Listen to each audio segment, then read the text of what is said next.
before we start this video, I want to tell you that I do use Pro Video most of the time when I'm filming videos off of my S22 Ultra. That's just me being a videographer or content creator. I just love using Pro Video mode. So I don't really use the regular video mode. I'm always on Pro Video mode. So everything you will see and I'm talking about is on Pro Video mode because I think that's the best way to get the best out of this phone and the best footage from any phone, whether it's an iPhone or Android or Samsung, whatever. If there's a Pro Video mode, that's the best way you're gonna get footage from a cell phone. So as we know, smartphone cameras have come a long way, and with smartphone cameras are just blowing our minds each and every time they come out, and they look better and better and better. And that line between what's better between Samsung and iPhone is starting to blur like very fast. I won't be comparing anything to iPhones because I don't have an iPhone to compare to, but I will just be showing you footage from what I've gotten and my experiences with this camera, pretty much being out and about, and how I use this camera. I've been using this phone for about a month now, over a month now. Man, time flies. But yeah, it's been over a month now. As far as the phone goes, as far as functionality and everything, I love the S22 Ultra. I've been a Note user my whole life, and this is pretty much a Note 20, 21, 22, Note 22. And I love using the S Pen and everything. As a phone, it is perfect. I love it. It is a productivity beast. It's something that obviously cell phones, smartphones are with us every day. This is with me every day, and I run my business and everything off of this phone. So as far as the phone goes, it is awesome so far. Like I said earlier, I use Pro Video mode on this. I just like having the ability to have control over everything. That is one of the main reasons I use Android phones too, Samsung phones, because I love to customize everything on the phone. I love to have control over everything I'm doing on the phone. I don't really like to be limited. So Pro Video mode is the way to go for me. So there are 4 cameras on this phone. The first camera is 108 megapixels f1.8 and a 22mm equivalent. The second camera is a 10 megapixel 10x optical zoom at 4.9, and that's a 230mm equivalent. I think that's my personal favorite. And there's a third camera as well. That's a 10 megapixel 3x optical zoom as well, and that is a 70mm at 2.4. And there's a lot of people's favorites, the ultra wide 12 megapixels and a 13mm equivalent at 2.2. So Pro mode, like I said, I love using Pro mode because I have full control over the camera, your ISO, your shutter speed, your white balance, even focus. You can even manual focus on this phone. And one of the main reasons I use this is because you can use 24 frames per second at 4K. Just looks better to me. Obviously it looks more cinematic or whatever you want to say, but it just looks better to me than 30 frames per second to the eye. And for phone footage, it just looks more eye-catching. Like you're like, whoa, what did you film that on, or what phone is that, or what camera is that? So let's talk about this 10x optical zoom. This is one of my favorite lenses or cameras on this phone. It looks great. I think it's just the compression you get with this lens, the look you get with this lens. It just makes everything look so cool. I've used this for sunsets and makes it look amazing. The sunsets look insane. It's one of my favorite things to shoot at 10x on this phone. Anything you shoot at 10x, obviously it has its use. When I can use it, I use it, and it looks great. It's a 230mm equivalent at 4.9. As long as you have really good lighting, it looks amazing. Obviously, you're not gonna use this in low light. In a really small dark room, you're not gonna see anything that's gonna look crappy. But when you're outside, when you're at a concert, when you're filming the sunset, when you're filming anything, if you can get on that 10x, it looks amazing. I don't know, something about this camera 10x looks great. It is an optical zoom as well, so that's a good thing. Optical zoom means the actual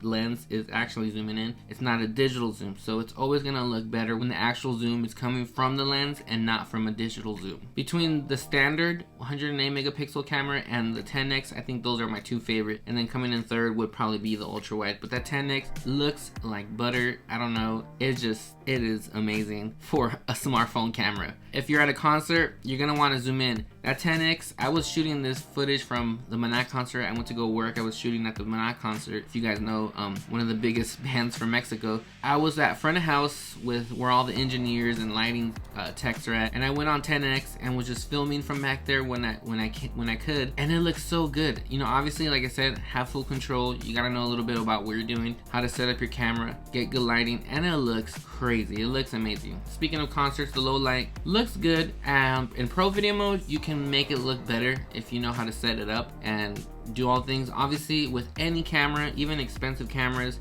and especially with smartphone cameras, you're always going to want to have good lighting. The bigger the sensor, the better it is in low lighting. The smaller the sensor, the crappier it's going to be in low lighting. Smartphones have small sensors. They're always going to not do good in low lighting. They're always going to underperform in low lighting. So whenever you can, get as much light in your shots if possible. But if you can't and you shoot a little bit with low lighting, it's not that bad. I personally don't expect too much from it. I just know that smartphone cameras aren't really made to shoot at night. They have this whole new auto filling frame feature for like low light in the regular video mode. I've tried it. I mean, I guess it does a little bit of a difference, but to me it's not that big of a difference, and I don't really like shooting in low light for the most part if I don't have like a bigger mirrorless camera or something like that, because it just sometimes is not worth it, unless it's like something I literally am getting for Instagram, something like that I really want to get. But for the most part, I want to get footage with good lighting. Now, the HDR10 Plus on this phone, it's a feature you can turn on. It's HDR pretty much. You're gonna get more dynamic range out of your phone, but you do have to do a little more work in post. And the other thing is, if you're filming and you're trying to send these videos, let's say to another phone, and you filmed in HDR, it might convert it over so that they can watch it, but for the most part, you can't watch HDR videos on other devices other than the Samsung ones that support it. I usually film my Instagram stories off my phone, and then I upload them to the stories feature on Instagram. I don't film off of the app. I just like doing it from my phone and then uploading it because it just looks better. And especially when I film in HDR, it looks crazy because Instagram knows how to process that footage, and then once you add a filter or whatever, it can even like, I've had people ask me like, what video or what camera are you using? I'm like, that's just my phone, straight out my phone. Like, it's just looks good, and it does look really good. That's the HDR10 Plus. But like I said, you have to know a little bit more about what you're gonna do with this footage and where it's gonna go, because it is limited sometimes with mobile devices, sending them between phones and all that. Once you bring it into Final Cut, Premiere, whatever, you're good. You can color grade it, put in your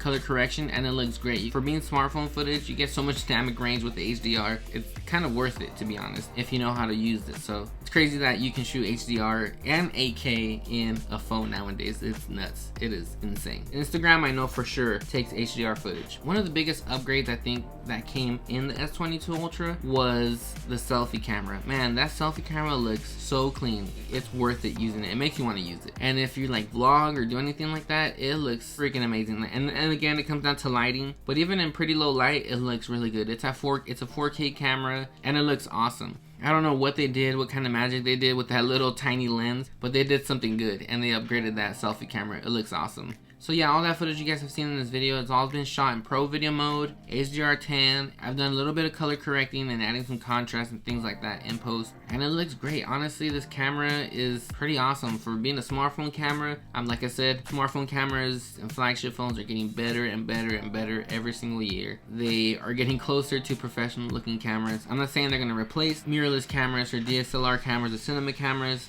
That's always going to have a place when you're in a pinch for YouTube content or for a vlog or whatever. This camera is awesome. It's great. And honestly, you can have a YouTube channel just off of this phone if you wanted to. That's how good it is. I mean, it's crazy.